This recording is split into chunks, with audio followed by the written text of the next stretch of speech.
Um outro problema que tem deixado as igrejas numa situação terrível de fraqueza, de perda, de mau testemunho, é a ausência da pregação bíblica.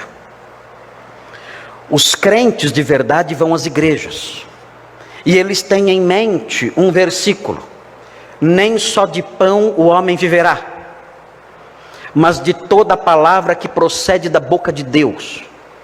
E eles sabem o quanto isso é verdade, porque eles têm fome na alma deles, eles têm fome em seu coração, mas não é uma fome que a gente mata indo num restaurante, é uma fome que a gente mata ouvindo a palavra de Deus. E eles sabem disso, eles têm essa fome, são ovelhas de Jesus, que precisam ser conduzidas aos pastos verdejantes. E se não forem conduzidas, se sentem fracas, tristes, cansadas. Elas precisam da água, precisam dos pastos verdes, e elas vão às igrejas. E quando chegam às igrejas, o que elas encontram? Tudo menos pasto. Elas encontram dança, então saem lá pessoas saltando pelo palco, pulando ali pelo palco, coisas ridículas. Elas encontram shows musicais, às vezes até de alta qualidade. Elas encontram isso. É bonito, parabéns aos músicos e aos cantores, muito lindo. Mas não é isso o que os crentes estão precisando.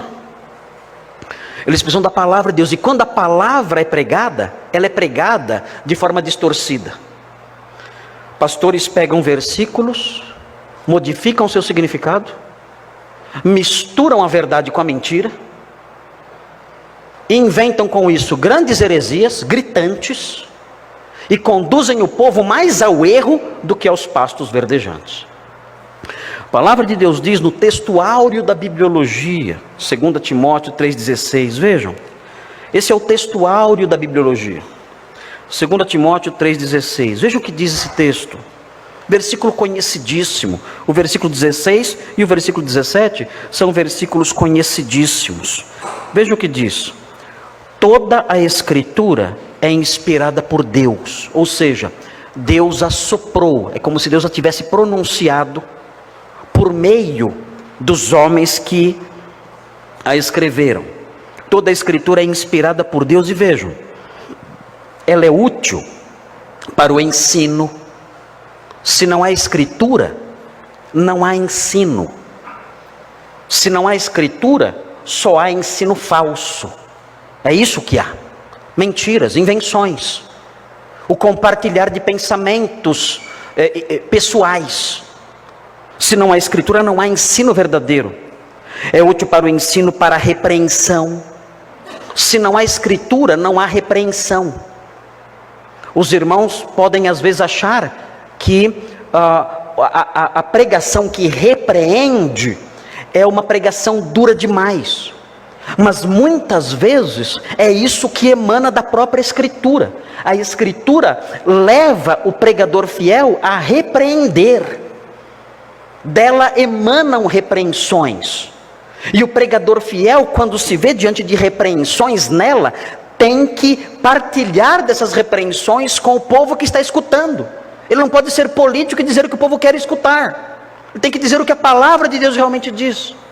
E ela então é útil para isso, para repreender. Se não há escritura, não há repreensão. Todos estão certos, não há erros, não há certo e errado, tudo é certo. Para a correção, não há correção sem a escritura. Para a educação na justiça, não há nada disso sem a escritura. E uma igreja sem nada disso, sem ensino, sem repreensão, sem correção, sem educação na justiça, irmãos, ela perde a sua característica principal, que deve ser o testemunho, a santidade. Ela perde isso. E por que ela perde isso? Porque a escritura, de onde essas coisas emanam, não está sendo pregada.